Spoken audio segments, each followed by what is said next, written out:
द्वापर युग में जब पृथ्वी पाप और अत्याचारों के भार से दबने लगी, तो पृथ्वी गाय का रूप बनाकर सृष्टिकर्ता विधाता ब्रह्मा जी के पास गई। सभी देवता भी ब्रह्मा जी के पास गए और ब्रह्मा जी को पृथ्वी की दुखांत कथा सुनाई। ब्रह्मा जी ने उन सभी को भगवान विष्णु के पास जाने को कहा।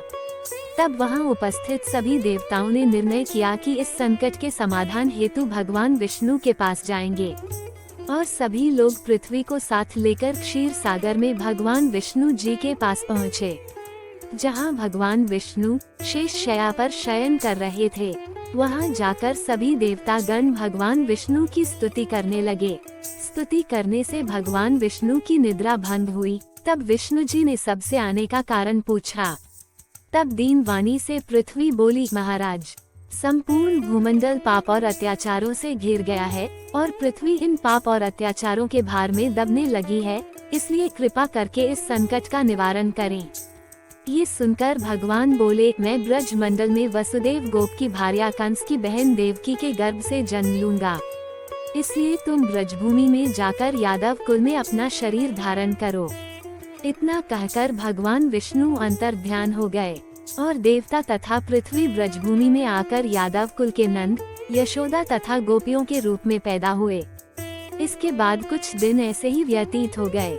जब वसुदेव नवविवाहित देवकी तथा साले कंस के साथ गोकुल में जा रहे थे, तभी अचानक भविष्यवाणी हुई कि हे कंस, जिसको तू अपनी बहन समझकर अपने साथ लेकर जा रहा है, उसी के गर्भ से 8वां पुत्र होगा, जो तेरी मृत्यु का कारण बनेगा। इतना सुनते ही कंस तलवार उठाकर देवकी को मारने के लिए दौड़ा।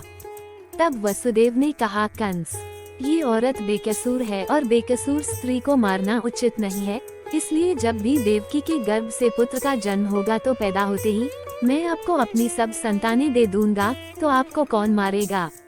कंस ने उनकी बात मान ली और वसुदेव तथा देवकी को ले जाकर जेल में बंद कर दिया। अब जब भी देवकी के पुत्र होता तो कंस उन्हें मार देता। देवकी के 7 पुत्र मारे जाने के बाद 8वें गर्भ की बात कंस को मालूम हुई। इस बात का पता चलते ही कंस ने देवकी और वसुदेव को विशेष कारागार में डलवा कर पहरा लगवा दिया।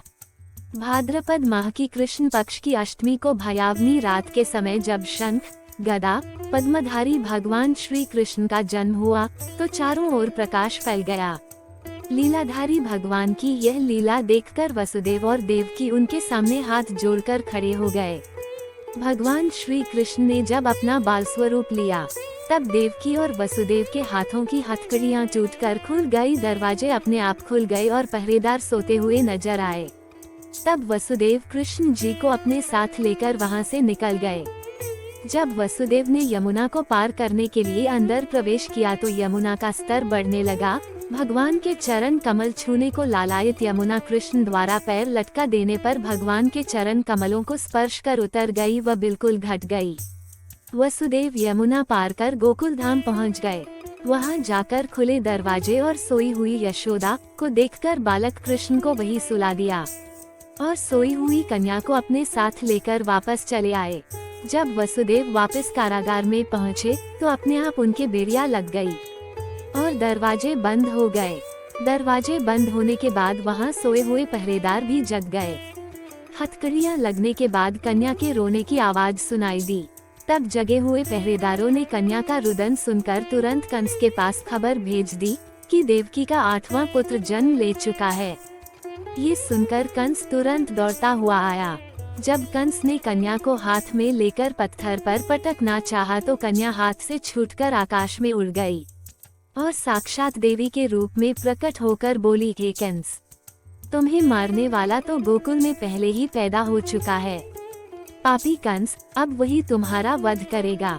यही भगवान बड़े होकर अघासुर, बकासुर और तारकासुर तथा कंस जैसे क्रूर राक्षसों का वध कर पृथ्वी तथा भक्त जनों की रक्षा करते हैं और धरती पर धर्म की स्थापना करते हैं।